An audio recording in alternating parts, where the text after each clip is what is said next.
للناس وبينات من الهدى والفرقان.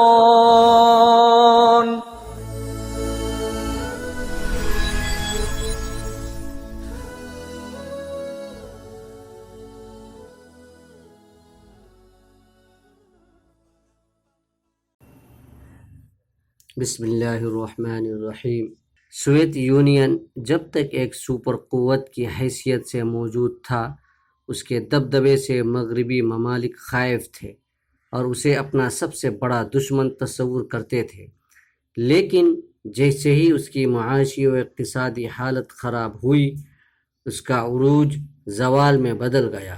اگرچہ اس کی فوجی و عسکری قوت اب بھی جوں کہ توں ہے، لیکن معاشی بدحالی کے باعث وہ اپنی تباہی کے دہانے تک پہنچ کر آج خود مغرب کا محتاج دکھائی دے رہا ہے۔ سرخ دشمن کی جگہ سبز دشمن۔ غرض سوویت یونین کے زوال و انحطاط کے باعث مغربی ممالک کا ایک بہت بڑا دشمن جب پسپا ہو گیا تو اب ان کے سامنے سوائے اسلام کے کوئی دوسرا مد مقابل نہیں رہا ہے جسے وہ اپنی راہ کا پتھر سمجھتے ہیں، کیونکہ مسلمانوں کی خستہ حالی بلکہ بدحالی کے باوجود اسلام نظریاتی اعتبار سے آج بھی ایک عظیم قوت کے روپ میں نہ صرف زندہ ہے بلکہ وہ پرکشش انداز میں اقوام عالم کو لبھا رہا ہے۔ یہی وجہ ہے کہ آج اہل اسلام کی بدعملی اور اخلاقی زوال کے باوجود اسلام مغربی ممالک میں تیزی سے پھیل رہا ہے۔ اسلام کی اس نظریاتی کشش اور مقبولیت کی وجہ سے آج مغربی ممالک اور خاص کر امریکہ نہ صرف اسلام سے خائف ہے بلکہ وہ سرخ دشمن یعنی سوویت یونین کے خاتمے کے بعد اسے سبز دشمن تصور کرتے ہوئے اپنا سب سے بڑا حریف سمجھتا ہے، لہٰذا وہ اس کے خلاف نئے نئے مورچے کھول رہا ہے اور چاہتا ہے کہ کسی نہ کسی طرح اس کا بھی خاتمہ کر دیا جائے۔ ان میں سے ایک نیو ورلڈ آرڈر یا نیا عالمی نظام ہے اور دوسرا گلوبلزم یا عالمگیری۔ پہلا مورچہ سیاسی ہے اور دوسرا تہذیبی۔ نیو ورلڈ آرڈر کیا ہے؟ نیو ورلڈ آرڈر یا نئے عالمی نظام کے روح سے امریکہ نے سیاسی طور پر دنیا کو کنٹرول کرنے کا جو نیا نظام بنایا ہے اس کے 3 میدان ہیں: معاشی، فوجی اور سیاسی۔ معاشی میدان میں اقوام عالم کو قابو میں رکھنے کے لیے آج 3 عالمی ادارے کام کر رہے ہیں جو یہ ہیں: نمبر 1 IMF یعنی بین الاقوامی مالیاتی ادارہ، نمبر 2 ورلڈ بینک یعنی عالمی bank, number 3 world trade organisation یعنی عالمی تجارتی تنظیم۔ ان میں سے پہلے 2 ادارے امدادی ہیں جو اپنی شرائط پر تیسری دنیا یا ترقی پذیر ممالک کو سودی بنیاد پر مالی امداد فراہم کرتے ہیں، اور تیسرا ادارہ درآمد اور برآمد کے قوانین بنا کر عالمی تجارت کو کنٹرول کرتا ہے۔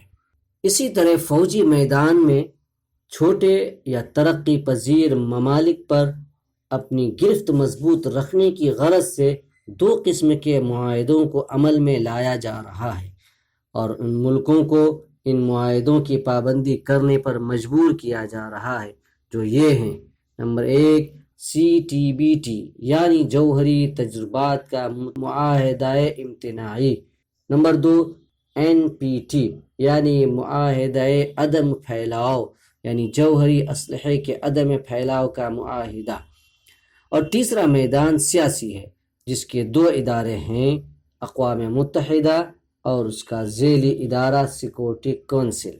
ان دونوں اداروں پر آج امریکہ کا غلبہ ہو گیا ہے اور وہ ان کے ذریعے اپنی منمانی کر رہا ہے۔ اس طرح یہ دونوں ادارے آج امریکہ کے آلۂ کار بن گئے ہیں۔ غرض جو ممالک معاشی اور فوجی میدانوں میں امریکہ کی اطاعت کرنے سے انکار کریں انہیں سیاسی میدان میں کھینچ کر سزا دی جاتی ہے، اور ان کو بے موت مارا جاتا ہے۔ یہ تحریک آج پورے زور و شور کے ساتھ جاری ہے، اور اس تحریک کے نتیجے میں ایک بہت بڑی سازش کے تحت عراق کو تباہ و برباد کر دیا گیا، اور پھر یوگوسلاویہ کی اینٹ سے اینٹ بجا دی گئی۔ یہ گویا اقوام عالم کو ایک وارننگ ہے۔ مغرب کی ایک نئی شرارت۔ مغربی ممالک کی اس چودراہٹ کا مقابلہ کرنے یا اس کا اثر کچھ کم کرنے کی غرض سے مشرقی ممالک میں دو ادارے قائم ہوئے جو مغرب کی نظروں میں خار کی طرح کھٹکنے لگے۔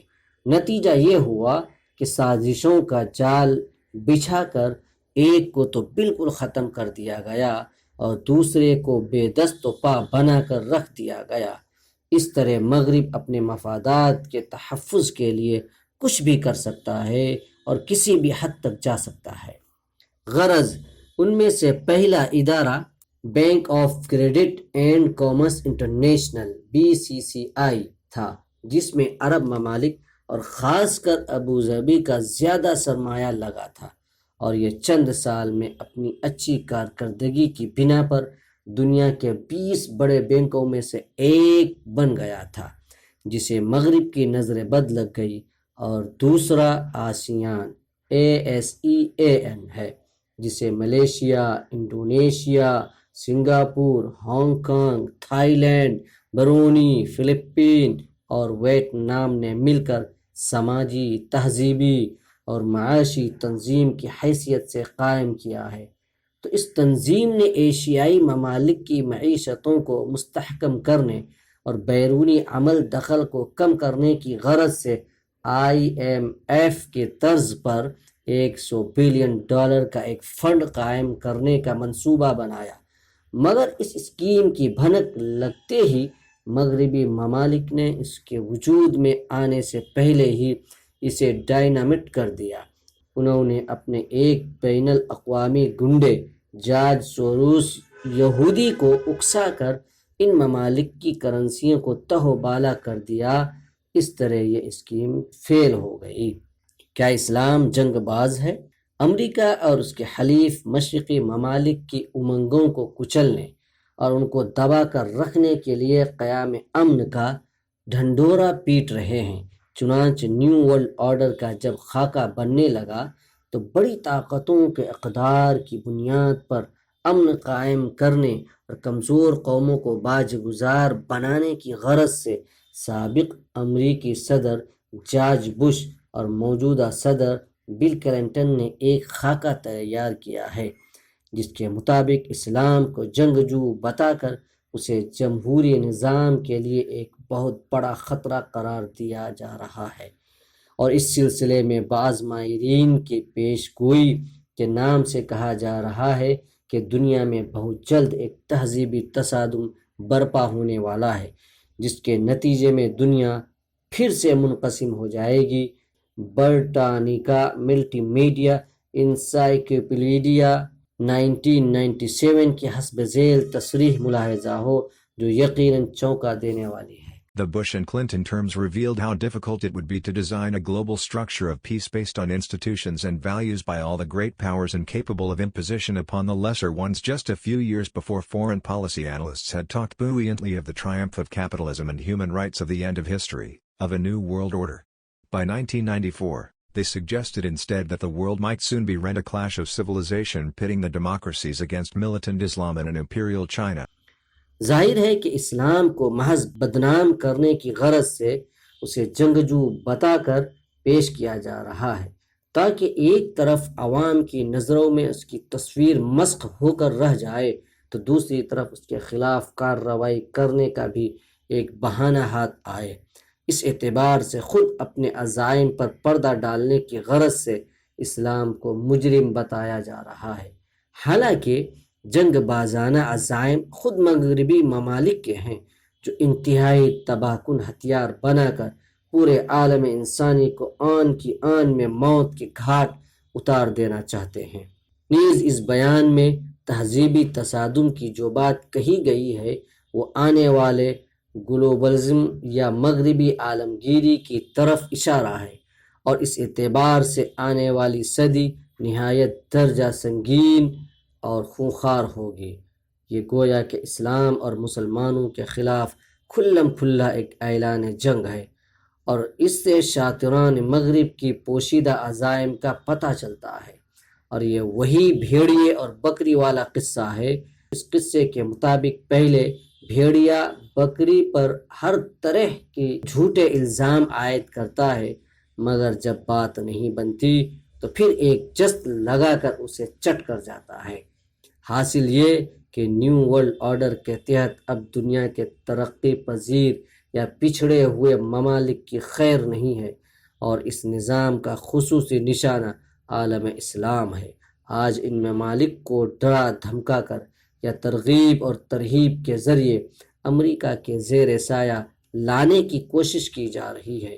مقصد یہ ہے کہ یہ تمام ممالک اس کے جھنڈے تلے اکٹھا ہو کر اسے اپنا چودھری مان لیں، اور جو انکار کرے اس پر معاشی اور اقتصادی پابندیاں عائد کر کے اس کا قافیہ تنگ کر دیا جائے، تاکہ وہ مجبور ہو کر اس کے آگے سپرد انداز ہو جائے۔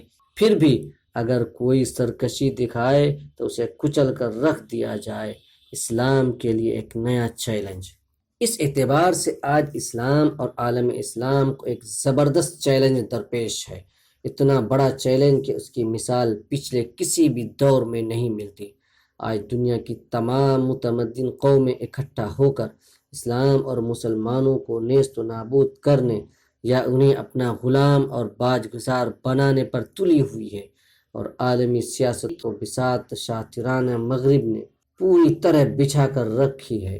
وہ ہر ملک کو ایک مہرے کے طور پر استعمال کر رہے ہیں، کبھی اسے بڑھایا تو کبھی اسے، اور ہر ایک کی لگام وہ اپنے ہاتھ میں تھامے ہوئے پوری دنیا کو نچا رہے ہیں۔